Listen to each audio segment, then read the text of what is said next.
अस्सलाम वालेकुम। बड़ी बात के साथ मैं हूं आदिल शाहज़ेब। पुलिस में रिफॉर्म्स होंगी, सियासी मुदाखलत नहीं होगी। खैबर पुख्तूनख्वा की तर्ज पर पंजाब में मॉडल पुलिस बनाई जाएगी। ये वो दावे हैं जो वज़ीर-ए-आज़म इमरान खान ने इक़्तिदार में आने से पहले बार बार किए, फिर तहरीक इंसाफ इक़्तिदार में आई, जिसके बाद औसतन हर 4 माह बाद IG पंजाब तब्दील हुआ। लेकिन पुलिस रिफॉर्म्स के दावे अभी तक दावे ही हैं। आज ताज़ा तरीन तब्दीली में पंजाब के एक और IG की छुट्टी करते हुए 2 साल के अरसे में छठे IG की तैनाती कर दी गई है। शोएब दस्तगीर की जगह इनाम गनी को नया IG पंजाब तैनात कर दिया गया है, जिसकी बज़ाहिर वजह IG की अपने मातहत ऑफिसर CCPO लाहौर से नाराजगी बताई जाती है। यह मामला उस वक्त शुरू हुआ जब IG पंजाब पुलिस शोएब दस्तगीर की मर्जी के खिलाफ वज़ीर आला पंजाब ने उमर शेख को CCPO लाहौर तैनात किया। और दी न्यूज़ की खबर के मुताबिक इस तैनाती के पीछे वफाकी काबीना के एक अहम मुशीर का हाथ है। लेकिन यह तनाज़ा उस वक्त शिद्दत इख्तियार कर गया जब CCPO लाहौर की जानिब से मुबैना तौर पर IG पंजाब के खिलाफ एक बयान मंजर आम पर आया, जिसमें मातहत ऑफिसर्स को हुक्म दिया गया कि वो IG के अहकामात पर अमल से पहले उनसे रब्ता करें, जिस पर IG जो थे शोएब दस्तगीर, उन्होंने सख्त रद्द-ए-अमल उनके सामने आया। पहले वज़ीर आला पंजाब उस्मान बुज़दार और फिर इमरान खान तक बात पहुंची। IG पंजाब की वज़ीर आज़म से मुलाकात भी हुई, लेकिन वज़ीर आला की जानिब से इस मामले से मुकम्मल लाइल्मी का इज़हार किया गया। सर, डिसिप्लिन फोर्स में इस किस्म के बयान देना आप समझते हैं कि एक मुनासिब काम है? मैंने तो कोई स्टेटमेंट किसी नहीं सर, डिसिप्लिन फोर्स ने अपना CCPO दे या IG पंजाब दे, मेरी नज़र से नहीं गुजरी है कोई इस तरह की स्टेटमेंट। हमारे ऑफिसर्स हैं जो यहाँ पे काम कर रहे हैं, तो आगे मसला हल करवा दिया जाएगा सर। सब ठीक होगा इंशाल्लाह। सर, बहुत शुक्रिया। IG पंजाब 3 रोज से ऑफिस नहीं गए, काम चल रहा है, कोई टेंशन नहीं है। काम चल रहा है। IG का ऑफिस आने से कोई फर्क नहीं पड़ रहा है। काम नहीं रुक रहा। IG का ऑफिस आने से कोई फर्क।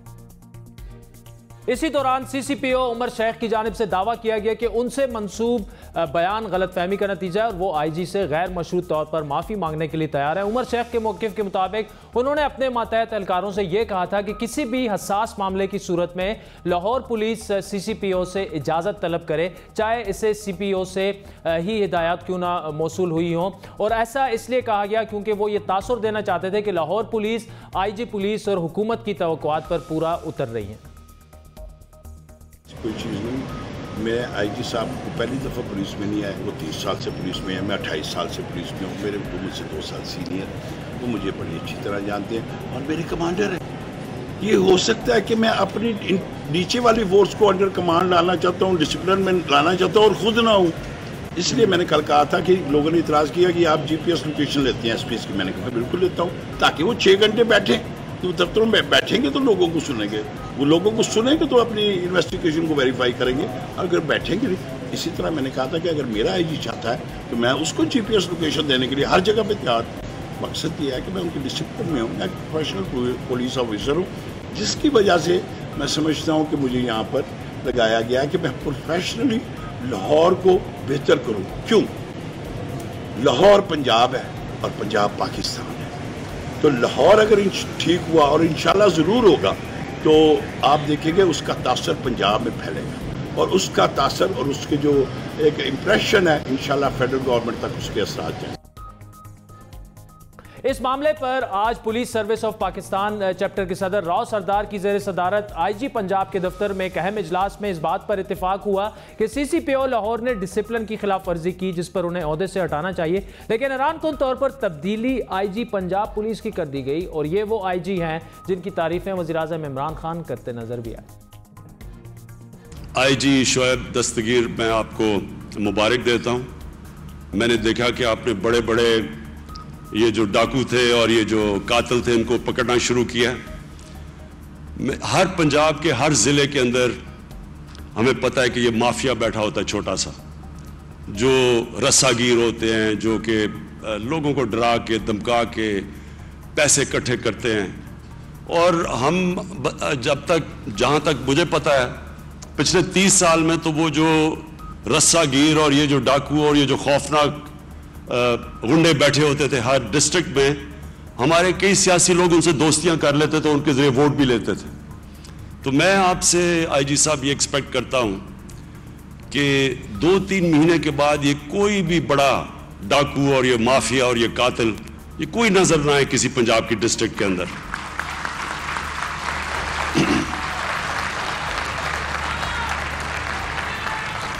और अभी तक अभी तक मैं आपको दाद देता हूं कि 1 महीने के अंदर आपकी ज़बरदस्त परफॉर्मेंस रही है, बहुत अच्छे। क्योंकि मैंने देख रहा हूं खौफनाक किस्म के 15-20 साल जो कत्ल कर रहे थे लोगों को, वो आपने पकड़ के जेलों में डाले। बड़ा अच्छा शुरू आपने बहुत अच्छा किया।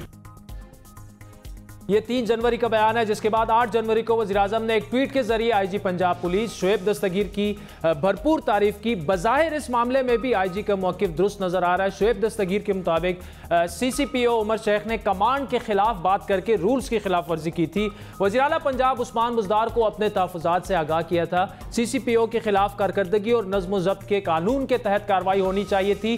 मामला CCPO की तैनाती का नहीं, सिर्फ नज़्म ज़ब्त की खिलाफ वर्जी का है। तहरीक इंसाफ का तो मौक़िफ़ था कि पुलिस में सियासी मुदाखलत नहीं होगी, लेकिन इस मामले में दिलचस्प बात यह है कि आईजी की मर्जी के खिलाफ तैनाती की गई, फिर एतराज़ पर आईजी को ही हटा दिया गया और पैगाम यह दिया गया कि सियासी मुदाखलत पर आवाज़ ना उठाई जाए। और यह किसी आईजी के साथ पहली बार नहीं हुआ। शोएब दस्तगीर जो PTI के दौरे हुकूमत के 5वें आईजी पंजाब पुलिस हैं, सबसे ज़्यादा अरसा वो आईजी रहे। उनसे पहले आरिफ नवाज खान 17 अप्रैल 2019 से 28 नवंबर 2019 तक आईजी रहे, यानी तकरीबन 7 माह। अमजद जावेद सलीमी 15 अक्टूबर 2018 से 17 अप्रैल 2019 तकरीबन 6 माह वो आईजी रहे। मोहम्मद ताहिर 11 सितंबर 2018 से 15 अक्टूबर 2018 यानी तकरीबन 1 माह। और कलीम इमाम 13 जून 2018 से 11 सितंबर 2018 तक आईजी, यानी सिर्फ 1 माह। वज़ीर-ए-आज़म से जब हाल ही में यह सवाल किया गया कि इतनी तब्दीलियां क्यों हुई, और उनका जो जवाब था वो आप सुनिए। हमारी पार्टी पहली दफा पावर में आती है, पहली दफा लोग सारे पावर में आते हैं, सिवाय इनमें से 2-3 लोगों के। किसी को तो तजर्बा ही नहीं था वजारत का। हमारे पार्टी में तो ना उधर था पंजाब में, ना इधर था सेंटर में। गलतियां तो होनी हैं, कई चीज़ें, कई चॉइसेस गलत होनी है। जो शरीफ ख़ानदान जो जब से 30-35 साल से वो पावर में है, उनके इतने रूट्स वहाँ नीचे दबे हुए हैं। जब हमें प्रॉब्लम्स आते थे, हम तो किसी को नहीं जानते थे, तो जब प्रॉब्लम्स आए हमें एक्सपेरिमेंट तो करना था। मेरे ख्याल में जो अब कॉम्बिनेशन आया, आप देखेंगे आईजी का भी और चीफ सेक्रेटरी का भी, अब ये चलेगा, क्योंकि ये आहिस्ता आहिस्ता हम पहुंच गए सही कॉम्बिनेशन पे। यानी वज़ीर-ए-आज़म साहब 18 अगस्त को बता रहे हैं कि उनसे गलतियां हुई, लेकिन अब ठीक कम्बिनेशन पंजाब में बन चुका है जो चलेगा। और अब इन 20 दिनों में ऐसा क्या हुआ कि वो आईजी जिसकी अच्छी कारकर्दगी की तारीफें की जा रही थी, उन्हें अचानक हटाकर पुलिस फोर्स को क्या पैगाम दिया गया? और ये पैगाम दिया गया कि एक जूनियर अफसर के लिए पंजाब पुलिस के सरबराह को तब्दील किया जा रहा है। द न्यूज़ की खबर के मुताबिक ये सब कुछ एक विफाकी मुशीर के कहने पर किया जा रहा है। अगर द न्यूज़ की खबर जो है वो दुरुस्त साबित हुई, तो क्या ये पुलिस में बराह रास्त सियासी मुदाखलत नहीं, मामला सिर्फ दावों का नहीं कानून का भी है। 2012 में सुप्रीम कोर्ट के अनीता तुराब केस के मुताबिक अगर हुकूमत किसी ऑफिसर को उसकी तयशुदा मियाद से पहले हटा रही हो, तो इसकी नहायत अहम वजूहात देनी होंगी जो तहरीरी तौर पर बताना जरूरी है। इसी तरह सिंध हाई कोर्ट ने साबिक IG Sindh AD Khwaja case में यह फैसला दिया था कि 1986 के रूल्स ऑफ बिजनेस के मुताबिक आईजी पुलिस की तैनाती की मुद्दत कम से कम 3 साल है। इसीलिए AD ख्वाजा बतौर आईजी 3 साल की मुद्दत पूरी करेंगे। अब इनाम गनी को नया आईजी तैनात कर दिया गया और उनके चार्ज संभालने से पहले ही एडिशनल आईजी पंजाब तारिक मसूद ने उनके नीचे काम करने से इनकार कर दिया। उनके बकौल इनाम गनी उनसे जूनियर हैं। इसी तरह पंजाब में साल बरसर इक़्तिदार रहने वाली नून लीग का मौक़िफ़ है कि CCPO लाहौर को उनके खिलाफ मुकदमात बनवाने के लिए तैनात किया गया। इन तमाम मामलों पर बात करेंगे। वज़ीर-ए-आज़म के मौमन ख़ुसूसी और तर्जुमान नदीम अफजल चंद साहब हमारे साथ मौजूद हैं। चंद साहब, thank you so much for joining us. मुबारक हो, छठा आईजी आपने चेंज कर दिया है। ये वो सूबा होना चाहिए था जो कि KP पुलिस के बाद यहाँ रोल मॉडल पुलिस होती। हर 4 माह बाद औसतन आईजी तब्दील कर रहे हैं। इससे एक तासुर किया जाएगा पुलिस फोर्स में भी, और नया आईजी आएगा वो बेचारा 3-4 महीनों में सेटल डाउन होगा, फिर यहाँ से फ़ोन चले जाएंगे, कोई मुशीर नाराज़ हो जाएगा, फिर तब्दील हो जाएगा। बिस्मिल्लाह। देखें, ये जो आपकी मशीर वाली बात है, मुझे तो इसका इल्म नहीं है। ठीक, अगर आपका इशारा शहजाद अकबर साहब की तरफ है तो वो तो वज़ीर दाखिला अब बशीर दाखिला की, तो दाखिला की वजारत का तो वैसे सूबों के साथ एक कोऑर्डिनेशन होती है। ठीक, तो अगर किसी और तरफ इशारा है तो उसका मैं जवाब नहीं दे सकता। बहरहाल उनकी तो कोऑर्डिनेशन होती है और मेरे ख्याल है वो मामला देखते रहते भी हैं, कोई नैब के हवाले से, एंटी करप्शन के हवाले से और मामला में भी। जहाँ तक तल्लक है आईजी साहब की ट्रांसफ़र का, यकीनन एक गलतफहमी पैदा हुई, लेकिन आईजी साहब ने खुद कहा कि मैं मतलब CCPO जो है वो उसने कहा मैं माजरत कर लेता हूँ। तो अब ये ऐसा इशू है जो पंजाब हुकूमत ज़्यादा बेहतर इसका जवाब दे सकती है। मेरे इल्म में सारी डिटेल की बात तो नहीं है क्योंकि IG साहब भी बड़ा एक अच्छा अफसर था और मैं क्योंकि ज़ाती तौर पे जानता हूँ वो बड़ा अपराइट ऑफिसर था और नया IG जो लगा वो भी अच्छा अफसर है। वो उसको भी एक जहाँ तक तल्लक है आप कहते हैं कि जूनियर अफसर ने, तो ये तो एक कमांड की बात होती है और मेरे ख्याल में ये तारिक मसूद यासीन ने अगर कहा है कि मैं सीनियर जूनियर के नीचे नहीं, तो इस तरह तो होता रहता है फोर्सेस के अंदर। मेरे ख्याल में किसी और जगह पोस्टिंग ले लेंगे। अच्छा, आज सुना कि काबीना में इमरान खान साहब ने भी इस पे बताया कि क्यों नहीं, उन्होंने कहा कि बहुत ज़्यादा प्रॉपर्टी माफिया जो हैं, कब्ज़ा ग्रुप और लॉ एंड ऑर्डर, मुझे पुलिस की शिकायत बहुत आ रही हैं रिफॉर्म्स, क्योंकि हमारा एजेंडा ये PTI की हुकूमत आई रिफॉर्म्स के एजेंडे पर थी। तो उन्होंने कहा कि मुझे बहुत ज़्यादा पंजाब से शिकायत आती हैं कि, और यकीन जानिए नीचे पुलिस के हालात भी बहुत ख़राब है। मैं तो अक्सर ख़ुद बोलता रहता हूँ, मैं खान साहब से कई दफ़ा मैंने कहा कि पुलिस का रेट डबल है नीचे। IG भी अच्छा हो, DIG भी अच्छे हो, DPOs भी अच्छे लगे हों, तो नीचे पुलिस का रेट डबल हो जाए, हर मामले में तफ्तीश में नाकस तफ्तीश हो, पैसे लेने पर मजबूर हो जाए, तो फिर इसका क्या कौन जवाब दे? तो इसीलिए तो मेरे ख्याल में करने थे रिफॉर्म्स तो आप IG ने करनी थी ना जी।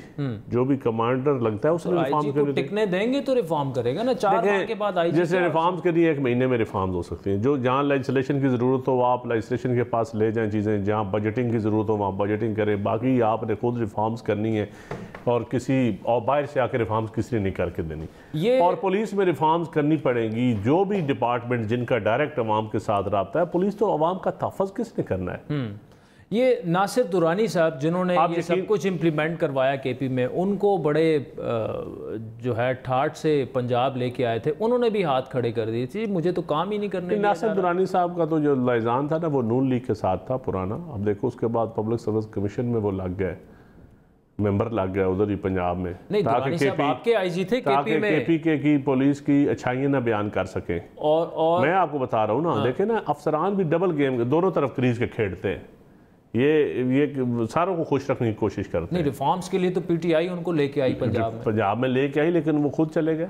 किसने कहा उनको हुकूमत ने तो नहीं भेजा, हाथ खड़े करके चले गए ना। देखिए फिर आपको टॉलरेंस का मुजाहरा, तो आप जहाँ आपकी ना जहाँ आप मतलब फिट अपने आप को ना समझे, फिर उन्होंने ना समझा होगा। अच्छा चंद साहब, एक देखें, अब IG साहब की बात हो, देख लें ये 6ठा IG अभी आ गया है, तो क्या ये क्लियर कट मैसेज नहीं है कि जो सूबे का असल एडमिनिस्ट्रेटर है वज़ीर आला साहब, बुज़दार साहब, उनसे मामलात नहीं चल रहे? अब IG का प्रॉब्लम विफाकी काबीना तक पहुंच जाता है हर 4 महीने बाद। देखिए मैं अब ये कहूँ कि मामलात बिल्कुल आइडियल हैं, मैं सच्ची बात है लाइव झूठ नहीं बोलता, आइडियल नहीं है ठीक, लेकिन ये आहिस्ता आहिस्ता चीज़ें ठीक होंगी, रातों रात ठीक नहीं। बहुत सारी चीज़ों में कबाते हैं, बहुत सारी चीज़ों में कमज़ोरियाँ हैं। उसमें ये भी है कोलिशन गवर्नमेंट्स है, इत्तेहादियों को भी कई जगह पे खुश रखना पड़ता है।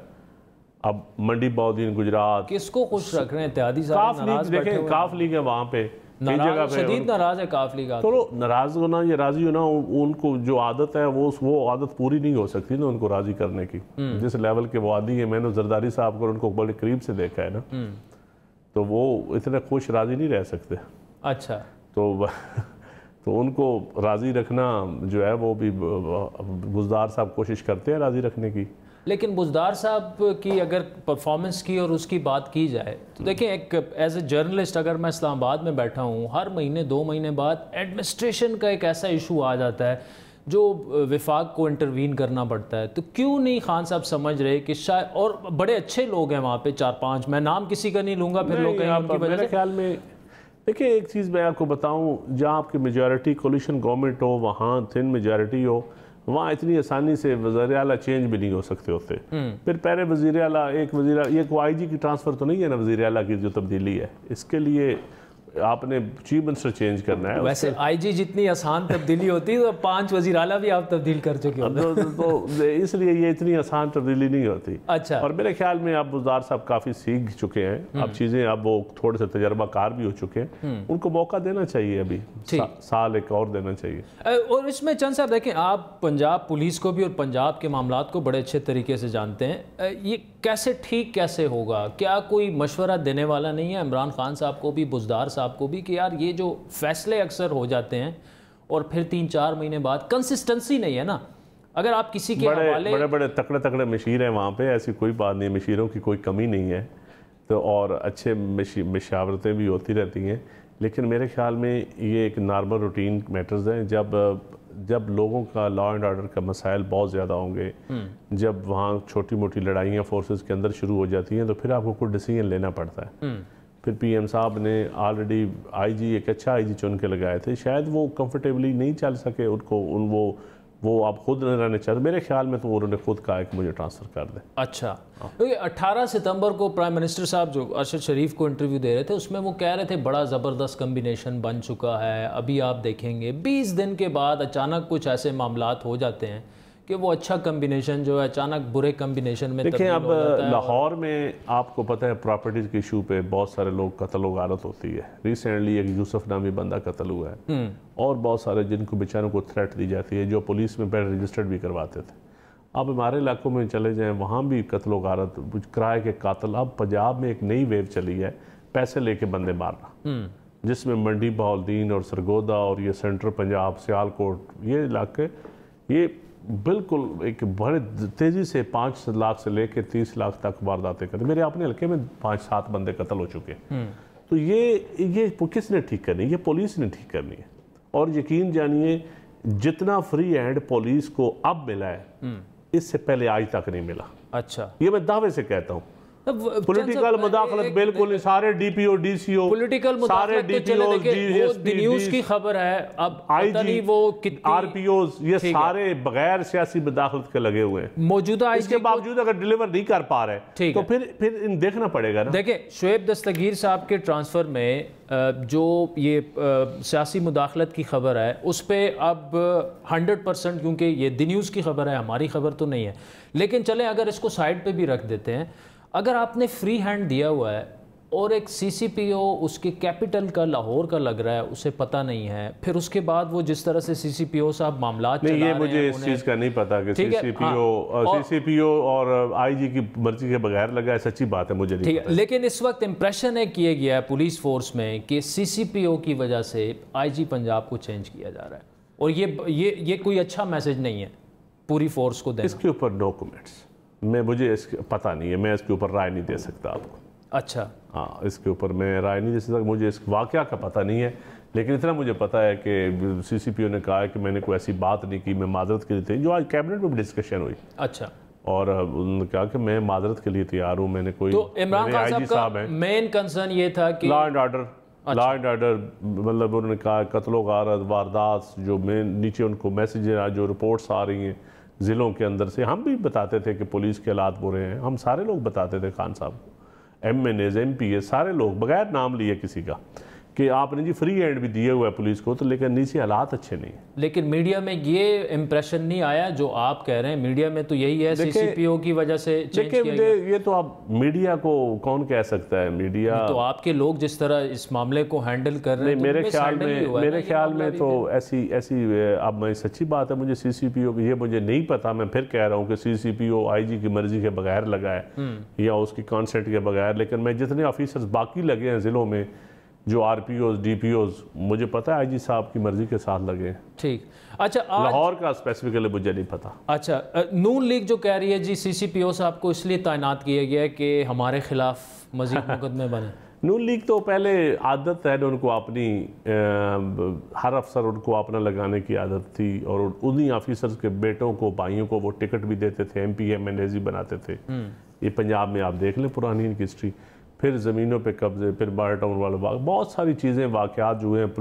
पुलिस का बेड़ा गर्क तो नून लीग ने किया है ना, इस पर आप उठाकर देख लें, कौन सी आइडियल पुलिस वो छोड़ के पंजाब में गए, कितने सालों से हुकूमत थी, 85 से लेकर दरमियान में 1-2 टेनोर उनके नहीं आए, बाकी तो सारे आज 2018 तक उनकी हुकूमत थी। तो लॉ एंड ऑर्डर आपसे कंट्रोल नहीं, पुलिस की एक इदारा आइडियल बना जाते, पुलिस के एक इदारा ऐसा बना जाते जिसके ऊपर आज पब्लिक सेफ्टी कमीशन काम कर रहा होता, वहाँ सारे रिफॉर्म्स होती, ऐसी एक लेजिस्लेशन कहा जाता है, ताकि लोग कहते हैं कि इतनी आइडियल पुलिस तो केस तो नहीं था ना, ऐसे तो नहीं था कि हर 4 महीने बाद आईजी तब्दील हो रहा है, नहीं, उनकी लग रहा था कोई कंट्रोल तो है। उनकी मेजॉरिटी इतनी थी, कंट्रोल उनका, पुराने तजर्बाकार खिलाड़ी थे, शायद हम उतने तजर्बाकार नहीं जितने वो तजर्बाकार थे, तजर्बाकार और गुरु थे और गाहक खिलाड़ी थे, और फिर उनके सामने इस तरह अफसर बोलते भी नहीं थे। अफसरों को जिस तरह मियां शहबाज शरीफ साहब तजलील करते थे वो भी सबके सामने है। अब किसी की तजलील तो नहीं होती ना। अच्छा, और ऐसे ऑफिसर थे जिनको उन्होंने 1 मिनट में उठा के दूसरे सूबों में फेंका जाता था, जो उनकी लॉबी से खिलाफ थे उनको ना प्रमोट होने दिया जाता था, ना अच्छी पोस्टिंग लेने दीजिए, तो बेचारों को जेल भी फेंका जाता था। अब ऐसा काम तो नहीं हो रहा। अब तो नून लीग के ब्यूरोक्रेट्स को हमने अच्छी अच्छी पोस्टिंग दी हैं, वो मजबूरन दिए हैं क्योंकि आपने जो लगाए थे उनसे काम नहीं हो रहा था। नहीं, मजबूरन नहीं, टीम नहीं, मेजॉरिटी उनके साथ। हम हमारे अंदर जो कुछ मशावरत जो है वो जो कि मशीर हैं वो कहते हैं कि जी सबको मौका देना चाहिए, किसी को इस वजह से विक्टिमाइज नहीं करना चाहिए कि उनका नून लीग के साथ अलग है। अगर कोई एबिलिटी है किसी में, कोई काबिल है, कोई डिलीवर करना चाहे तो उसको मौका देना चाहिए। हालांकि मैं ज़ाती तौर पर मैं समझता हूँ कि ये आर्गूमेंट्स कमज़ोर है, लेकिन इसके बावजूद मौका दिया जा रहा है लोगों को, और वो ब्यूरोक्रेट्स बहुत करीबी उनकी टाइज हैं नून लीग के साथ। अच्छा, आज काबीना के इजलास में वैसे तो बड़ा सुना है कि हर मसले पे गर्मा गर्म बहस होती है, और शायद पहले इस तरह से काबीना के इजलास नहीं होते थे। आप भी काबीना में रहे हैं इससे पहले भी। मैं इससे पहले नहीं रहा। नहीं, लेकिन आप हिस्सा तो थे, मैं पीएससी का चेयरमैन था। पीएससी के चेयरमैन थे, और आपको पता था कि अंदर किस तरह की बातें होती हैं, और लोग उस तरह से खुल के नहीं बोलते थे जिस तरह अब बोलते हैं। अब आपके इत्तेहादी भी हैं साथ में, तो इत्तेहादी भी उसी तरह खुल के बोलते हैं जिस तरह आपके पीटीआई के मिनिस्टर्स बोलते हैं, या? लेकिन सारे मिनिस्टर ठीक बोलते हैं, बोलने की तो कोई पाबंदी तो नहीं होती। वहाँ पे सबकी राय ली जाती है, सबको सुना जाता है, बड़ी लंबी काबीना की मीटिंग होती है और सारे खुल के बोलते हैं। अब ये बोलने वाले पे डिपेंड करता है कि वो किस तरीके से बोलता है। अच्छा, वो अपने आप को एक पॉलिटिकल वर्कर के तौर पे बोलता है, या टेक्नोक्रेट के तौर पे बोलता है, या एक दरबारी के तौर पे बोलता है। ये आदाब बोलने वाले पे डिपेंड, पाबंदी पीएम साहब की तरफ से कोई नहीं। आज कोई छोटी मोटी लड़ाई तो नहीं है काबीना में? वैसे नहीं, ऐसी कोई बात नहीं, छोटा होती रहती है, छोटे छोटे वाक़यात नोक जोक होती रहती है। अच्छा, ये चंद साहब आखिरी सवाल आपसे, SACP के जो साजिद गोंदल साहब हैं, वो प्राइम मिनिस्टर ने तो नोटिस ले लिया है, लेकिन देखिए ये वाक़यात अब तबातुर से मैं कहता हूँ जी बड़ी अफसोसनाक खबर है, और उनको बिल्कुल बाजियाब होना चाहिए। हमारे इलाके के सरगोदा के और उनकी फैमिलीज़ के साथ शरीफ आदमी है। साजिद गोंदल के ऊपर कोई ऐसा क्रिमिनल केस नहीं है, कोई ऐसी चीज़ नहीं है, बिल्कुल उसको बाजियाब होना चाहिए। और आज प्राइम मिनिस्टर साहब ने कैबिनेट में IG और चीफ कमिश्नर दोनों खड़े थे, उधर बैठे थे। अच्छा, उनको कहा है कि ऐसे वाक़यात की इजाज़त नहीं दी जा सकती किसी सूरत भी, क्योंकि हाई कोर्ट ने भी आज कहा था कि आप जाके काबीना के नोटिस में लाएं ये चीज़। तो फिर काबीना में बाकायदा डिस्कशन हुई इसके ऊपर, और जब ये वाक़या हुआ साजिद गोंदल का, तो उसी वक्त PM साहब ने शहजाद अकबर साहब को और सेक्रेटरी इंटीरियर को और सारे लोगों को कहा था कि ये वाक़यात इस्लामाबाद के अंदर ऐसे वाक़यात नहीं होने चाहिए, और आप चंद दिन में देखेंगे इंशाल्लाह कि उनको बाजियाब करा लिया जाएगा। और मामलात वैसे ओवरऑल भी इस्लामाबाद में बेहतर हो जाएंगे, क्योंकि ये सिर्फ एक स्पेसिफिक वाक़या तो नहीं है। इस्लामाबाद में एक अच्छी टीम तो लगी हुई है। अब मामलात सेफ सिटी के कैमरास भी हैं, सारा कुछ है। कैपिटल तो महफूज तरीन जगह होनी चाहिए, कैपिटल में तो कोई गुंजाइश ही नहीं होती। और इमरान खान साहब को भी इसका एहसास है कि महफूज तरीन जगह होनी चाहिए। बिल्कुल एहसास है। नदीम अफजल चंद साहब, thank you so much for joining अस। नाज़रीन, आपने सुना नदीम अफजल चंद साहब की तफसीली गुफ्तगू जो पंजाब के मामलात हैं, खुसूसन IG पंजाब को लेकर जो एक कंट्रोवर्सी डेवलप हो चुकी है कि पता नहीं सूबे में मामलात कैसे चल रहे हैं। वक्त चाहता है एक ब्रेक का, जिसके बाद तफसीली गुफ्तगू करेंगे कराची के मामलात पर। आज MQM पाकिस्तान ने ऐलान किया, जो कि वफाकी हुकूमत का हिस्सा है, कि अगर हमारे मसाइल वोटों से हल नहीं हो रहे तो हम रोडों पर आ जाएंगे। कराची पैकेज को लेकर उनके तहफ़्फ़ुज़ात हैं, और साथ में जो कराची एडमिनिस्ट्रेटर के अलावा सिंध भर में जो एडमिनिस्ट्रेटर्स तैनात हो रहे हैं, उस पर MQM पाकिस्तान को शदीद एतराज़ात हैं। अदालत में जाने का ऐलान भी कर चुकी है, लेकिन सवाल यह है कि क्या ये एतराज़ात और तहफ़्फ़ुज़ात MQM पाकिस्तान वफाकी काबीना में इमरान खान साहब के सामने, जो कि उनकी इत्तेहादी हुकूमत के सरबराह हैं, क्यों नहीं रखे? अगर रखे तो उनका क्या कहना है? फैसल सरदारी साहब हमें ज्वाइन करेंगे, लेकिन एक ब्रेक के बाद।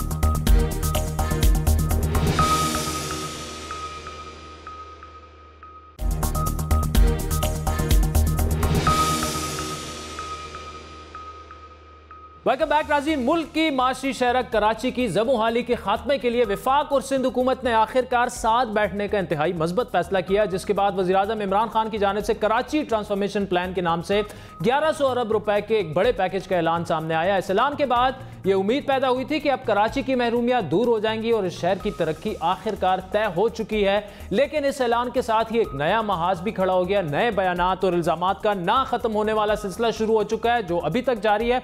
इस बार वफाक और सिंध के दरमियान ज़बानी जंग का मैदान वो ज़बानी हिस्सा है जो इस ज़बानी 1100 अरब में डाला जा रहा है, जिसके जरिए फिलहाल जितना हो सके ज़बानी क्रेडिट बटोरने की कोशिश की जा रही है। वफाक का इसरार यह है कि 1100 अरब में से 62% हिस्सा तकरीबन 600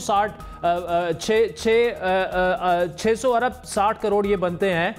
ये वफाक का दावा है कि ये उनका हिस्सा है, जबकि सिंध ये कह रहा है कि 1100 अरब में से वफाक जो है वो सिर्फ 362 अरब रुपए देगी। गुज़श्ता रोज बड़ी बात में यही सवाल हमने गवर्नर सिंध इमरान इस्माइल के सामने रखा, तो वो बज़िद रहे कि वफाक 1100 अरब में से 62% हिस्सा ही दे रहा है। देखें, ये मेरा ख्याल है बहस खत्म हो जानी चाहिए। कल असद उमर ने बड़ी डिटेल में सारा कुछ बता दिया, असद उमर ने कल कुछ बड़ी डिटेल में। ठीक, उसमें 62% वफाक का हिस्सा है फंडिंग पे और 38% सिंध हुकूमत का हिस्सा है। ठीक, तो बस इतना ही है। अगर कोई ज्यादा बात कर रहा है कि उसमें 800 अरब उन्होंने देने हैं तो वो बेशक देते हैं, वफाक कम कर लेगा हिस्सा।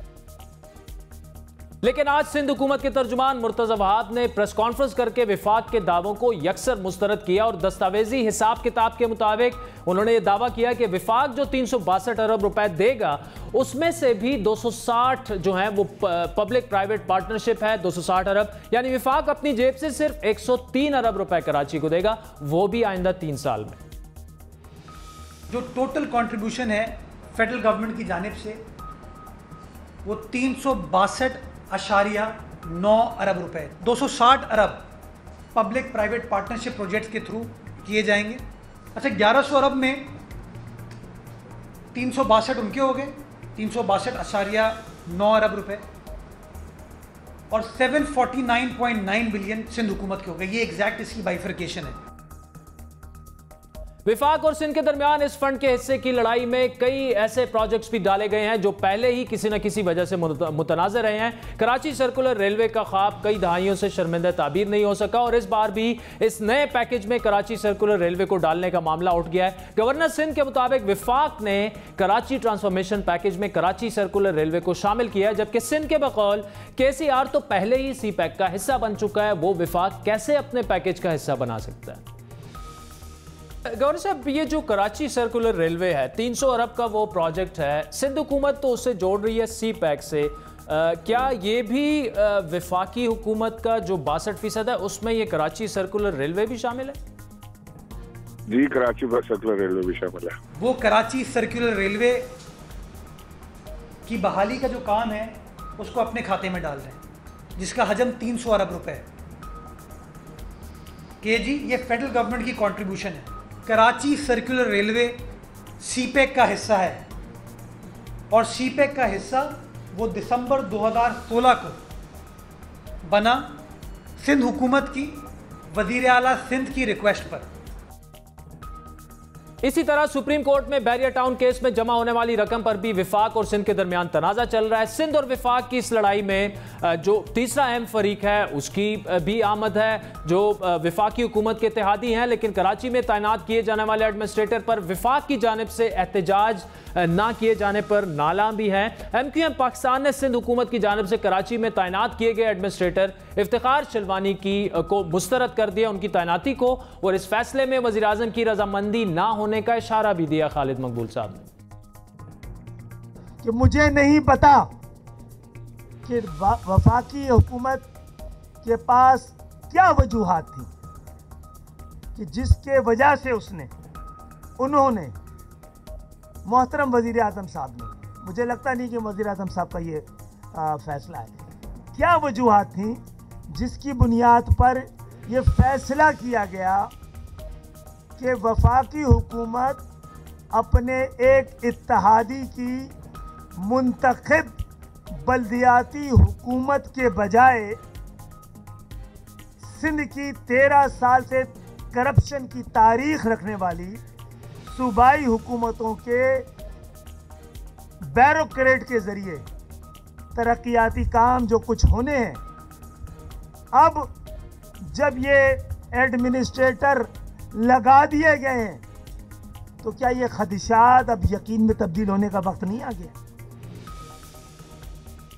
आपने अगर ये 1100 अरब इस शहर पे लगाने थे तो उनके जरिए लगवाने चाहिए थे जो इस शहर को जानते हैं। अगर उनके जरिए कमीशन कमाना था तो कोई भी आ सकता है। MQM के तहफ़्फ़ुज़ात और एडमिनिस्ट्रेटर के फैसले में इमरान खान की हिमायत ना होने का इंकशाफ अपनी जगह, लेकिन गुज़श्ता रोज़ हमारी प्रोग्राम में गवर्नर सिंध ये दावा कर चुके हैं कि एडमिनिस्ट्रेटर की तैनाती पर हर किसी से मुशावरत की गई। अच्छा, ये बताइएगा कि एडमिनिस्ट्रेटर पे क्या कोई आपसे गवर्नर सिंध से या जो आपकी इत्तेहादी जमात है उनसे कोई मुशावरत हुई थी? उन्होंने तो एडमिनिस्ट्रेटर पे सबसे मुशावरत हुई थी। बिल्कुल मुशावरत के बाद एडमिनिस्ट्रेटर लगे हैं और सबकी मुशावरत की इसमें शामिल है। MQM पाकिस्तान के सरबराह खालिद मकबूल के बकौल उनका सबर जवाब देता जा रहा है और अब जो बात वो वोट से नहीं मनवा पाए अब वो रोड पर आकर मनवाएंगे। खदशात जन्म लेते रहेंगे और इस मामले में MQM की राब्ता कमेटी फैसला करेगी कि ऐवानों में बात करके बहुत देख ली है। अगर हमें अब वोट से बात नहीं बन रही है और रोड पे आने में मजबूर किया जा रहा है तो फिर आना पड़ेगा। MQM पाकिस्तान क्या इससे मुतालिक कोई हतमी फैसला भी कर सकती है? इसी पर बात करेंगे। MQM पाकिस्तान के सीनियर रहनुमा फैसल सब्जवारी इस वक्त हमारे साथ मौजूद है। फैसल साहब, thank you so much for joining अस। बड़े इस वक्त 2-3 कन्फ्यूजन्स हैं। 1100 अरब में से विफाक कितना डालेगा, सूबा कितना डालेगा, लेकिन आपका तो मुकदमा ही अलग है कि जो एडमिनिस्ट्रेटर जो मुशावरत से तैनात किया जाना था, पीपल्स पार्टी कह रही है मुशावरत हुई, गवर्नर सिंध कह रहे हैं मुशावरत हुई, MQM कह रही है हमसे मुशावरत ही नहीं की गई, हम इस एडमिनिस्ट्रेटर को ही नहीं मानते और हम रोडों पर आएंगे। वजह क्या है इसकी कि आपसे मुशावरत नहीं की गई? बहुत शुक्रिया आदिल भाई। मेरे ख्याल में 1-2 चीजों की वजाहत बहुत जरूरी है। एडमिनिस्ट्रेटर कराची की तैनाती के लिए MQM पाकिस्तान से यानी मुशावरत तो ये की गई थी कि कौन होने चाहिए, लेकिन इफ्तिखार साहब का नाम जब फाइनलाइज करने का तय किया सिंध हुकूमत ने वजीर आजम की आमद से चंद घंटे कबल की, तो उस हवाले से MQM पाकिस्तान से कोई मुशावरत नहीं। पहली बात। दूसरी बात ये कि बावजूद इसके कि हमसे मुशावरत नहीं की गई थी, हमने प्राइम मिनिस्टर से मीटिंग के बाद जो मीडिया टॉक की उसमें मैंने वाज़ेह तौर पर यह कहा था कि बावजूद इसके हमसे मुशावरत तो नहीं की गई, लेकिन हमारी ख्वाहिश है कि एडमिनिस्ट्रेटर कराची गैर जानिबदार तरीके से, फ़ाल और मुतहर्रिक तरीके से शहर की बिला तफरीक खिदमत करेंगे। ठीक हुआ ये कि उसके बाद कराची के तमाम अजला में, हैदराबाद शहर में, सक्कर शहर में, सब जगह एडमिनिस्ट्रेटर जो तैनात किए हैं सिंध हुकूमत ने, उनमें शहरी सिंध से ताल्लुक रखने वाला एक फर्द भी नहीं। खुदा की पनाह ये कि इन्होंने कराची में एक ऐसे साहब को पहले डिप्टी कमिश्नर लगाया और एडमिनिस्ट्रेटर लगा दिया है जो आज की तारीख में भी नैब के 2 मुकदमात में अनवर मजीद के साथ को अक्यूज्ड, बाकायदा नामजद मुल्जिम है कि जमीनों की हेर फेर की इन्होंने अनवर मजीद के साथ मिलकर। ठीक। और बिल्ली को अगर आप दूध की रखवाली पर रखेंगे तो फिर हमें इतराज होगा। पहली बात। दूसरी सिंध। अच्छा फैसल साहब, सॉरी टू इंटरप्ट, यहाँ पे मतलब आपको जो एडमिनिस्ट्रेटर इफ्तिखार सिलवानी साहब तैनात हुए थे तो आपके साथ नाम शेयर किए गए, लेकिन जब फाइनलाइज किया गया आप ये कह रहे हैं आपसे मुशावरत नहीं हुई, लेकिन फिर भी आपने उनको कबूल कर लिया। उसके बाद जो आपका एतराज़ है वो जो बाकी सिंध में एडमिनिस्ट्रेटर्स की तैनाती है उस पर है, लेकिन वो क्या वो भी तय पाया था कि आपकी मुशावरत से होगा? नंबर 1। नंबर 2, क्या ये सिंध हुकूमत का इख्तियार नहीं है एडमिनिस्ट्रेटर तैनात करना? मेरिट पे सवाल उठा सकते हैं, लेकिन अगर आइन और कानून की बात की जाए तो क्या ये सिंध गवर्नमेंट का इख्तियार है एडमिनिस्ट्रेटर तैनात करना? जी, इख्तियार सिंध हुकूमत का है, लेकिन मैं सिंध हुकूमत की लेजिटिमेसी को नहीं मानता जब ये शहरी सिंध के मुताल्लिक आते हैं। वजह उसकी यह है सिंध एक कसीरुल लिसानी सूबा है सिंध में यानी 50-50 आप कर लीजिए या 40-60 तो तयशुदा है, 50-50 कर लीजिए। मुख्तलिफ जबानें बोलने वाले अफराद यहाँ पर बसते हैं। अगर आप सिंध सेक्रेटेरिएट के तरीके से सिंध की एडमिनिस्ट्रेशन को बनाना चाहेंगे और बनाएंगे तो ये पूरे के पूरे शहरी सिंध के जो लायक अफसरान हैं, जो काबिल अफसरान हैं, जो उसी तरीके से पब्लिक सर्विस कमीशन के हायर सुपीरियर सर्विसेज के एग्जाम पास करके आए हुए हैं, क्या उनके साथ ज्यादती नहीं है? पहली बात। दूसरी बात ये कि आईन और कानून की तो दीगर गुंजाइशें हैं जिनको उठाकर फेंक देती है सिंध हुकूमत जब उनकी सहूलत होती है। आईन तो कहता है कि बाए इख्तियार और वसाइल वाला जिम्मेदारी और इख्तियार के साथ बल्दियाती हुकूमत होगी। सिंध हुकूमत ने नहीं माना। आईन तो ये कहता है कि ग्रेड 1 से 15 की मुलाजमतें उस जिले के अफराद का हक हैं। सिंध हुकूमत ने 12 सालों में 1.5 लाख शहरी सिंध की नौकरियां जाली डोमिसाइल ऐसे ही डिप्टी कमिश्नर्स के साथ बनवा कर खा गए। तो ये आईन और कानून की धज्जियां तो इन्होंने उड़ाई हैं। तो मुझे इतराज करने का भरपूर हक है कि सिंध एक कसीरुल लसानी जिसमें मुहाजिर उर्दू बोलने वाले दूसरी बहुत बड़ी अक्सरियत, आप यकसर उन्हें नजरअंदाज कर दें। यहाँ मिलियंस की तादाद में पख्तून बसते हैं, मिलियंस की तादाद में पंजाबी बसते हैं, उनमें से अफसरान मौजूद हैं कराची शहर।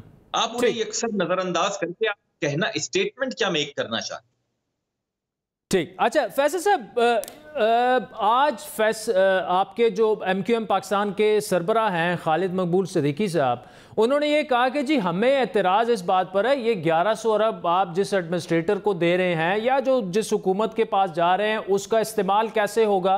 साथ में रोडों पर आने की बात भी हो रही है। अच्छा, इससे पहले MQM के वज़रा मुस्ताफ़ी भी हो चुके हैं, इस्लामाबाद में आपके रहनुमा और पार्लियामेंटेरियंस आकर एतराज़ भी कर चुके हैं। फेडरल हुकूमत आपकी है, तो अगर आपके कंसर्न्स हुकूमत में रहते हुए एड्रेस नहीं हो रहे तो आप तो अपना मुकदमा आपको इमरान खान साहब के सामने लड़ना चाहिए, ना कि सिंध हुकूमत के सामने। नहीं, बिल्कुल इमरान खान साहब के सामने तो ये बात हमने रखी कि ये 1100 अरब रुपए सूबाई हुकूमत जिस एग्जीक्यूटिव अथॉरिटी के साथ खर्च करने जा रही है, यानी ये मुकदमे तो इन्होंने कराची सर्कुलर रेलवे कोई आज का थोड़ी है। इन्होंने तो यहां से जो जापान की डोनर एजेंसी है जायका, उसको भगा दिया कायम अली शाह साहब की वजारत आला, उसको फैसिलिटेट नहीं किया। ये कह रहे हैं कि ये यहां पर मास ट्रांजिट बनाएंगे सिंध हुकूमत। मैं आपको कहता हूं अपने रिपोर्टर को भेज के कल औरंगी टाउन कराची में जो ऑरेंज लाइन बननी थी, जो कि 4 बरस से पिलर और पुल खड़े हुए हैं और धूल मट्टी उड़ रही है, वहां पर उसका देख लीजिए। इन्होंने तो नहीं बनाया। इन्होंने तो ग्रीन लाइन में भी अनवर मजीद के बेटों को लाने के लिए उसमें रखने डाले, तो इनसे कोई तवक्को नहीं है। इन्होंने तो बहरिया टाउन को नवाजने के लिए K4 के प्रोजेक्ट को 25 अरब। फैसल साहब, फिर प्राइम मिनिस्टर साहब इन आपके कंसर्न्स को फिर एड्रेस करने में नाकाम क्यों नजर आ रहे हैं कि उनके अपने गवर्नर कह रहे हैं कि हमसे मुशावरत हो रही है एडमिनिस्ट्रेटर के मामले में भी, बाकी मामलात में भी। अब इस तरह लग रहा है कि विफाक और जो सूबा है उनके मामलात ठीक लग रहे हैं, लेकिन MQM के जो कंसर्न्स हैं, जो जेन्युइन कंसर्न्स हैं, वो भी एड्रेस नहीं हो पा रहे। तो फिर आपको वजारतें छोड़ के रोडों पर ही आना पड़ेगा आपको फिर। लेकिन ये अगर गवर्नर साहब ने ये कहा है तो MQM के बिहाफ पर तो वो नहीं कह सकते। हमसे नहीं हुई मुशावरत, मैं ऑन रिकॉर्ड कह रहा हूं। ठीक, इसको मुझे नहीं पता गवर्नर साहब ने सिर्फ PTI के हवाले से कहा हो तो कहा हो। दूसरी बात, वजीर आजम साहब के सामने हमने सारी चीजें पेश की कि मर्दमशुमारी को दुरुस्त करवाना आपकी हुकूमत ने था, नहीं करवाया, तो फिर 2021 में नई मर्दमशुमारी का ऐलान किया जाए। आर्टिकल 140 के तहत आईन के बाइख्तियार बल्दियाती हुकूमत का कयाम आपने मुमकिन बनाना था अपने अटॉर्नी जनरल के जरिए सुप्रीम कोर्ट को रिक्वेस्ट करके, वो नहीं किया। उसमें तेजी लाई जाए, क्योंकि इस पूरे 1100 अरब में जो कैच है आदिल जी, वो ये है कि कोई इंस्टीट्यूशनल बैकिंग नहीं है इसकी एग्जीक्यूशन की।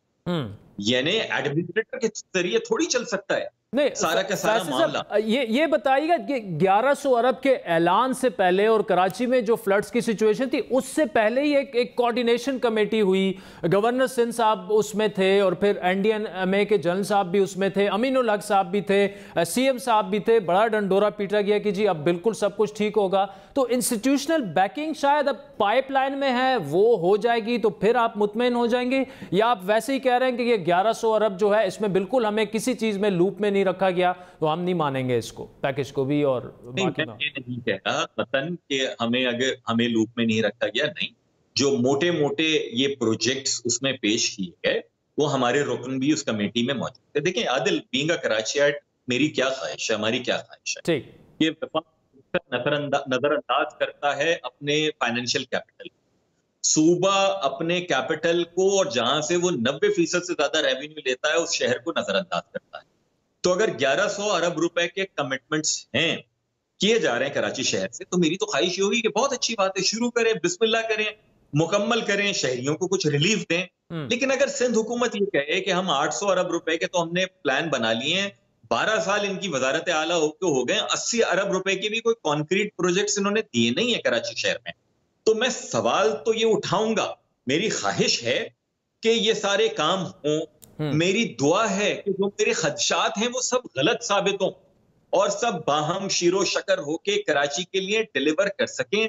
लेकिन अगर निजाम नहीं होगा, बाइख्तियार बल्दियाती हुकूमतें मौजूद नहीं होंगी, तो सिंध हुकूमत अपनी एग्जीक्यूटिव अथॉरिटी से इस शहर के साथ जो करती आई है उसकी चंद मिसालें मैंने आपके सामने पेश की और खदशात जन्म लेंगे। ठीक, फैसल सब्ज़वारी साहब, thank you so much for joining us. साजिन, वैलिड क्वेश्चंस उठाए एमक्यूएम पाकिस्तान के सीनियर रहनुमा फैसल सब्ज़वारी साहब, खुसूसन बल्दियाती निज़ाम जो है पूरे मुल्क में इस तरह होना चाहिए। इमरान खान साहब जो हैं वो खुद बहुत बड़े एडवोकेट रहे हैं बल्दियाती निज़ाम के, लोकल बॉडीज़ के, तो पहला काम तो उन्हें यही करना चाहिए कि जितना जल्दी हो सके, ना सिर्फ सिंध में कराची सिंध का सदर मकामी है, उसके अलावा भी पूरे पाकिस्तान में जो है बल्दियाती सेटअप जितना जल्दी हो सके वो अगर अनाउंस कर दें तो काफ़ी सारे मामला जो हैं हुकूमत के वो खुद ही ठीक हो जाएंगे। वक्त तो चाहता है एक ब्रेक का, जिसके बाद आपको सुबह खैबर पख्तूनख्वा के ज़िला मुमन लिए चलेंगे, जहां मार्बल की कान में पहाड़ी तोदा गिरने से अफसोसनाक बड़ा वाक़या हुआ।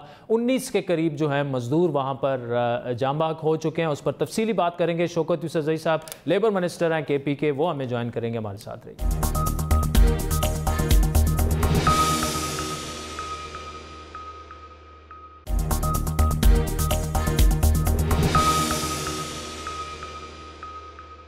वेलकम बैक नाज़रीन। सूबा खैबर पख्तूनख्वा के जिला मुमन में मार्बल की कान में पहाड़ी तोदा गिरने से अफसोसनाक वाक़े में तकरीबन 21 अफराद मजदूरों की हलाकत के बाद सवालात उठ रहे हैं कि कानों में बढ़ते हुए हादसात की रोकथाम क्यों नहीं हो पा रही, कारकुनों की हिफाजत के लिए कानून साजी क्यों नहीं हो पा रही, और सबसे बड़ा सवाल यह है कि ऐसी कानों में हादसात से बचाव के लिए जो हिफाजती सामान होता है वो क्यों मौजूद नहीं होता। यह सवाल इसलिए भी अहम है क्योंकि ये अफसोसनाक साना जो है वो गुज़श्ता रोज़ पेश आया, लेकिन अब तक रेस्क्यू का अमल भी मुकम्मल नहीं हो सका।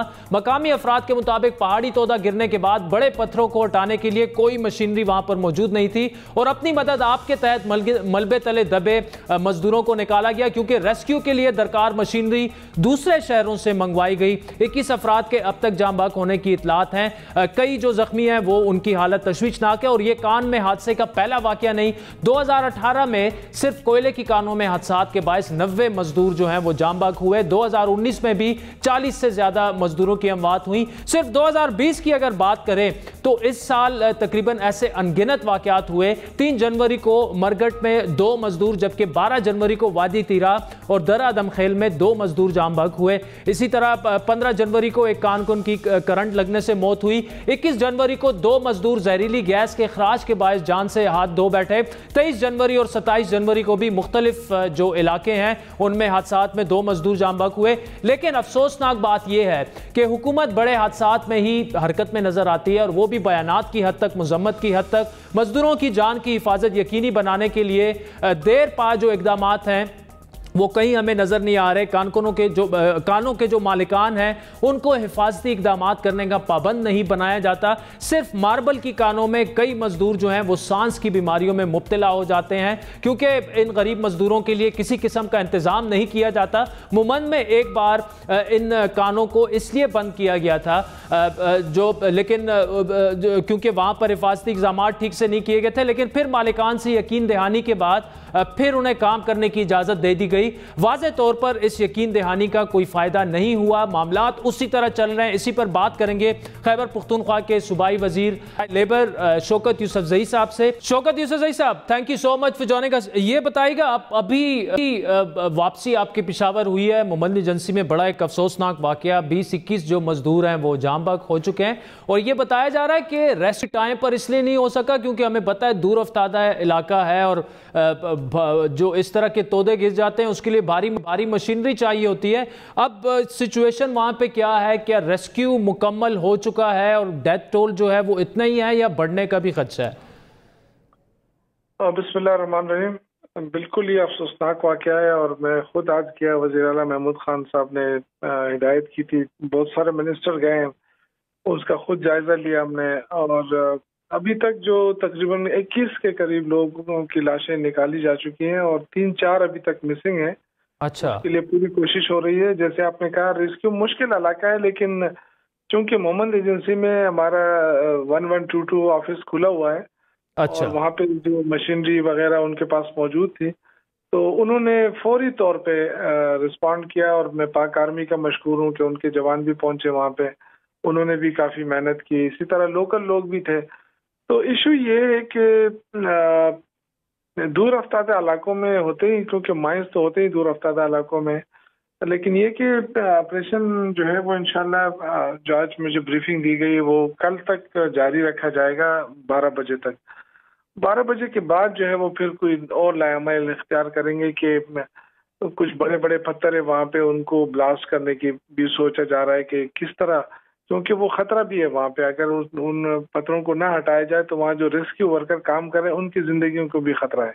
ठीक है, तो ये बहुत ही मुश्किल वो है जी। ठीक है। अच्छा शौकत साहब, ये बताइएगा कि देखिए माइंस जो हैं, चाहे वो बलूचिस्तान वाली हों या यहाँ पर केपी में खुसूसन जो एक्स फाटा का एरिया है, वहाँ पर कुछ कानूनी माइंस हैं, गैर कानूनी माइंस भी अभी तक मौजूद है, लेकिन असल जो इशू है वो सिर्फ हिफाजती इकदामात का नहीं है। जो इनको गेयर चाहिए, जो लिबास इनको चाहिए मजदूरों को कानों में काम करने के लिए, वो तक नहीं है। इसके अलावा सांस की मुख्तलिफ बीमारियों में मुब्तला हो जाते हैं। इसके लिए आपने मुलाकात की थी सीएम साहब से भी और कोई कानून साजी आप करने जा रहे थे कि कम से कम ये इंश्योर करवाया जा सके कि इन मजदूरों को तनख्वाह टाइम पर मिले, इनके जो वहाँ पर काम करने का इन्वायरमेंट है वो इतना सेफ हो, उनके हिफाजती इकदामात हों, क्योंकि हर 2-3 महीने बाद अनफॉर्चुनेटली ऐसा वाकया हो जाता है जिसमें 15-20 मजदूर जो हैं बेचारे वो जान से हाथ धो बैठते हैं। देखिए, बिल्कुल आपने सही कहा, क्योंकि ये डिपार्टमेंट तो बहुत पहले से बने हुए हैं, लेबर डिपार्टमेंट, मादनियात के, लेकिन इस तरफ किसी ने फोकस ही नहीं किया, ना किसी ने तवज्जो दी। मुझे जब जनवरी फरवरी से ये डिपार्टमेंट मिला है, लेबर डिपार्टमेंट, तो मैंने इसको पूरा स्टडी किया और जब मुझे पता चला कि जो माइंस वर्कर हैं, जो कोयला कान में काम करते हैं, ये लेबर डिपार्टमेंट के साथ नहीं है, तो उनके जो नुकसानात मैं देख रहा हूँ, क्योंकि 70% मेरे हल्के के लोग हैं, ठीक है, तो नुकसानात ये हैं कि एक तो वो रजिस्टर नहीं होते हैं, एक वो तमाम जो लेबर कवानीन जो इम्प्लीमेंट होता है उन पे नहीं हो रहा है, और वो उन तमाम हकूक से महरूम है जो जिस तरह लेबर कॉलोनियाँ बनती हैं, इस तरह हॉस्पिटल्स बनते हैं लेबर्स के लिए, वो तमाम से महरूम आ रहे हैं। तो मैंने फिर वज़ीर आला महमूद खान साहब से रिक्वेस्ट की कि जी ये इशू आ रहा है, तो उन्होंने बड़ा अच्छा वो किया, फौरन उन्होंने कमेटी बनाई मेरी सरबराही में। लेकिन ये कि अभी तक उस पर हमने जो तजावीज़ दी हैं वो तजावीज़ जो है वो उस कमेटी में हमारे 2 मीटिंग्स हुई थी, उसमें हमने काफ़ी इस पर बहस भी किया, अमेंडमेंट तैयार की, वो मैं हम हैं वज़ीर आला साहब को, इंशाअल्लाह ताला 1-2 दिन में वो वहाँ से आ जाएंगे। इस इशू को हल करना चाहिए, क्योंकि ये बहुत बड़ा तबका है जो लेबर कवानीन से महरूम चला आ रहा है। ठीक और आप देखें कि पूरी दुनिया के अंदर सेफ माइनिंग का कंसेप्ट चला आता है ना जी, और दुनिया में माइनिंग हो रही है, लेकिन इस तरह नहीं होती है जिस तरह हमारा फरसूदा तरीकाकार है। ये साइंटिफिक तरीकाकार इसका अपनाना चाहिए और इंशाअल्लाह ताला उसी तरफ हम जाएंगे। ठीक है, चलें शौकत साहब, वैसे 2-3 महीने जो आपसे सवालात करने थे आपने खुद ही वही कंसर्न ये रेज कर रहे, और नाज़रीन उसकी बड़ी वजह यह भी है कि शौकत यूसुफजई साहब जिस इलाके से उनकी कंस्टिट्यूंसी है शांगला, वहाँ के हज़ारों की तादाद में जो मज़दूर हैं वो बलूचिस्तान की कानों में और जो खैबर पुख्तूनख्वा में एक्स फाटा है वहाँ पर काम करते रहते हैं। लेकिन शौकत साहब, इसमें देखें ये मामला जो है ये तो काफ़ी अरसे से चला आ रहा है और इसमें आपका कसूर नहीं है, आपको लेबर मिनिस्ट्री अभी मिली है, मादनियात के पास इस पर ज़्यादा वो काम कर सकते हैं, लेकिन 7 सालों से खैबर पुख्तूनख्वा में तहरीक इंसाफ की गवर्नमेंट है। अब एक मजदूर की तनख्वाह ज़्यादा से ज़्यादा कितनी होगी? 15,000, 20,000, 25,000। इसमें वो बेचारों की अगर जान चली जाती है, ना उनको कोई घर मिलता है, ना उनकी कोई कॉलोनी है, ना उनका कोई मेडिकल है, ना उनके बच्चों का कोई स्कूल है, तो ये ना सिर्फ वज़ीर आला महमूद खान बल्कि होना ये चाहिए कि खुद CM साहब जो हैं वो प्राइम मिनिस्टर साहब से इस इशू को रेस करें, और जो फेडरल भी अगर इसमें कुछ कर सकता है कानून साजी में और इन मजदूरों की किफालत के लिए, वो भी होना चाहिए। नहीं, मेरे ख्याल से इसमें फेडरल गवर्नमेंट की जरूरत नहीं है, ये हमारा अपना ही हम कर लेंगे इंशाल्लाह, क्योंकि अभी जो कमेटी बनाई थी उसमें हमने अमेंडमेंट कर दिए हैं और वो प्रपोजल भिजवा दिए हैं। वो मैंने आपसे कहा 1-2 दिन में उसका वज़ीर आला साहब साइन करके अप्रूवल दे के आ जाएं। तो ये तरीक़ाकार होता है ना, जब भी अमेंडमेंट होती है, आपको पता है कानून साजी होती है, थोड़ा सा टाइम लगता है क्योंकि आपने वेटेज के लिए भेजना पड़ता है, वो सारी चीजें मरहलावार होती हैं। लेकिन मैं ये अर्ज कर रहा हूँ कि इंशाल्लाह ताला इस बार हो जाएंगी। अभी तक तुमने कहा ना कि बिल्कुल ये इग्नोर सेक्टर रहा है और सिर्फ ये समझा जाता रहा है कि जी मादनियात हैं, बस आप लीज दे दें और बाकी वो जाने ये जाने। लेकिन अभी चूंकि मेरा ताल्लुक तो है शांगला से, मेरे अपने काफी 70% लोग जो है ना कोयले कानों में काम करते हैं। इसके अलावा भी मैं एक जर्नलिस्ट के हैसियत से भी मुझे पता है कि लेबर के क्या है, और ये मैं चाहता हूँ कि लेबर डिपार्टमेंट जो है वो बिल्कुल, आपने ये सही कहा कि यानी 17,500 मिनिमम वेजेस मुकर्रर है और वो उस पर अभी तक पूरी तौर पे अमल दरामद नहीं हुआ है। बहुत सारे सेक्टर्स में, बहुत सारे इदारों में इस पे अमल दरामद नहीं हो रहा। तो अब मैंने जो है ना टास्क दिया है अपने सारे डिपार्टमेंट को, लेबर डिपार्टमेंट को, उनसे क्लियर कट कहा है कि मुझे जो डिपार्टमेंट जो यूनिट्स, चाहे वो सनती यूनिट है चाहे वो दूसरे हैं, अगर वो इम्प्लीमेंट नहीं कर रहे तो उनके खिलाफ एक्शन लिया जाए। अब उसमें थोड़ी सी खामियां यहाँ भी आ रही हैं कि जी आप एक्शन लेंगे, कितना एक्शन लेंगे? आप ज्यादा से ज्यादा उसको जो है ना नोटिस दे देंगे और आप उसको जुर्माना कर देंगे और वो जुर्माना के साथ आप FIR कर देंगे। वो जब आप जाएंगे, वो भेजेंगे उधर अदालत के पास, उसकी मर्जी है वो 2,000 जुर्माना करे, 5,000 करे या वैसे ही फ्री करे। तो लोगों को वो इम्प्रेशन मिल रहा है कि जी ये तो हमारा कुछ भी नहीं बिगाड़ सकते। तो उसमें भी हमने अमेंडमेंट किए, थोड़े से सजाएं बढ़ाई हैं, उसको जेल जाने का भी हमने वो कहा है, उसमें लिखा है। इसी तरह जो पेट्रोल पंप्स हैं, जो CNGs हैं, इनके गेजेस वगैरह ये सारे लेबर डिपार्टमेंट के पास है। लेकिन अभी तक किसी को पता ही नहीं था, डिपार्टमेंट के अंदर भी नहीं पता था। अभी इंशाल्लाह ताला हम एक तो पूरा डेटा इकट्ठा कर रहे हैं कि सूबे में है कितने मजदूर, फिर उसके हिसाब से इंशाल्लाह ताला कोशिश करेंगे कि इनको मराहत, इनके लिए कॉलोनियां बनाना है। अभी हमने इंशाल्लाह ताला जो पेशावर में शुरू की है, अभी 1 महीने के अंदर अंदर इंशाल्लाह 1250 जो है हम बना रहे हैं उनके लिए घर, और तकरीबन 1 महीने के अंदर कंप्लीट हो जाएंगे। ठीक, चले शौकत यूसुफजई साहब, सो मच फॉर जॉइनिंग अस। काफ़ी इंकरेजिंग और होपफुल थे लेबर मिनिस्टर खैबर पख्तूनख्वा के। हमें उम्मीद है कि इसी तरह होगा जिस तरह वो कह रहे थे। आज के प्रोग्राम पर नाज़रीन आपके फीडबैक के मुंतज़िर रहेंगे। हमारा ट्विटर हैंडल है @बड़ी बात। मुझे मेरी टीम समेत इजाज़त दीजिए। अल्लाह हाफ़िज़।